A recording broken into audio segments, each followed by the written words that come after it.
আজ আমি স্টেশন স্টাইলের আলুর তরকারি সাথে বানালাম হিং ছাতুর কচুরি। কিভাবে বানালাম পুরোটা দেখতে হলে পুরো ভিডিওটা কিন্তু আপনাদেরকে দেখতে হবে মন দিয়ে। ছাতুর কচুরির জন্য প্রথমে ছাতুর একটা মণ্ড বানিয়ে নেব। তার মধ্যে কি কি দিতে হবে একটু দেখে নিন। ছাতু নিয়েছি ভাজা মশলা, গরম মশলা, আস্ত জিরে ধনে একসাথে শুকনো খোলায় ভেজে গুঁড়ো করে রেখেছিলাম, সেটাই নিয়েছি একটু চিলি ফ্লেক্স, নিয়েছি নুন, কসুরি মেথি আর সামান্য হিং।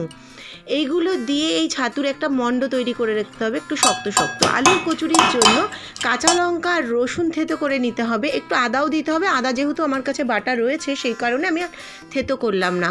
কড়াইতে সর্ষের তেল দিয়ে তাতে আস্ত জিরে ফোড়ন দিয়ে, মানে সাদা জিরে ফোড়ন দিয়ে শুকনো লঙ্কা দিয়ে এবার আদা বাটা একটু দিয়ে দিতে হবে। আদা বাটা দিয়েই কাঁচা লঙ্কা আর রসুনের যে থেতোটা করে রেখেছিলাম সেটা দিতে হবে। মশলা বলতে নুন, হলুদ, চিনি আর এই মশলাগুলো, আর ভাজা মশলা আমি একটু দিয়েছিলাম আর একটু কসুরি মেথি দিয়েছিলাম, বাস এইটুকুই। এবার দেখুন এই মশলাটাকে কিন্তু, কাঁচা যে মশলাগুলো দিলাম সেটাকে কিন্তু বেশি ভাজিনি, তেলের মধ্যে দেওয়ার পরেই একটু জল দিয়ে দিয়েছিলাম সামান্য। এবার এটাকে ভালো করে নাড়াচাড়া, মানে একটু ভালো করে সাঁতলানো যাকে বলে, করে তার মধ্যে আলুটা দিতে হবে। আলু ডুমো ডুমো করে কেটে আমি আগের থেকে প্রেশার কুকারে সিদ্ধ করে রেখেছিলাম। এবার তার মধ্যে হলুদ দিয়ে দিলাম, একটু নুন দেবো, একটু মিষ্টি দেবো। আলু সেদ্ধ করার সময় কিন্তু আমি একটু নুন দিয়ে দিয়েছিলাম। এই আলুর তরকারি রান্না করতে কিন্তু আর কোনো হাতি ঘোড়া ব্যাপার নেই। এবার এটাকে ভালো করে নেড়ে চেড়ে ফুটতে দিতে হবে, ব্যাস। আমাদের ছোটো মা আজ আমাদের মধ্যে নেই, কিন্তু ছোটো মা এই তরকারিটা দারুণ বানাতো।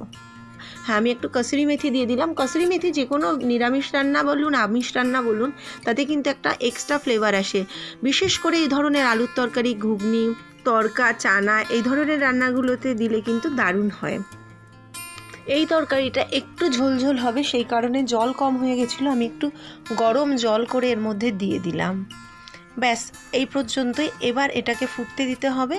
ফুটে গেলে এই যে এইভাবে নামিয়ে রাখতে হবে। দেখুন আলু তেমনি ঝোল টেনে যায়, এরকম একটু ঝোলা ঝোলা টাইপের তরকারিটা হবে। এবার একটা টিপস আমি বলি আপনাদেরকে।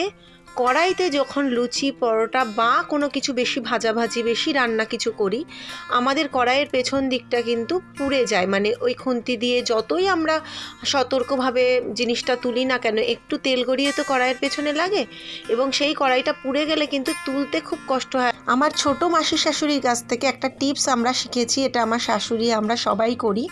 কড়াইয়ের পেছনে একটু ভীম বার বা ভীম লিকুইড, যেটা দিয়ে আমরা বাসন মাজি না কেন, বা সার্ফ, সেটা যদি হাতে নিয়ে একটু লাগিয়ে দেওয়া যায়, তারপরে সেই কড়াইতে যতই রান্না করা হোক না কেন, কড়াইয়ের পেছনে যে তেলটা লেগে যায় সেটা কিন্তু আটকে যায় না।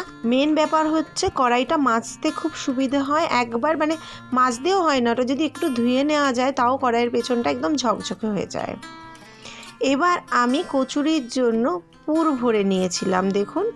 আর ময়দাটা না, আমি খুব একটা আটা পরোটার জন্য ময়দা টয়দা ভালো করে মাখতে পারি না, সেই কারণে আমি একটু উষ্ণ গরম জল, নুন আর একটু তেল দিয়ে যখনই কিছু বানাই 1 থেকে 1.5 ঘন্টা আগে ময়দাটা মেখে একটু ঢাকা দিয়ে রাখি। তাতে কি হয়, ময়দাটা না মানে সমস্ত কিছু অ্যাবজর্ব হয়ে একটা সুন্দর মণ্ড তৈরি হয়, এবং লুচি পরোটা যাই করি না কেন বেশ ফোলে এবং খুব সফট হয় খেতে। আর কচুরি জাতীয় কিছু করলে, যখন পুরভরা কচুরি জাতীয় কিছু করব, তখন এই আগের থেকে মেখে রাখলে না পুরটা বাইরে বেরিয়ে আসে না বেলবার সময়। এই ভিডিওটা এখানেই শেষ করছি। সবাই ভালো থাকবেন, সবাইকে ভালো রাখবেন, আনন্দে থাকুন, মজায় থাকুন, ভালো থাকুন।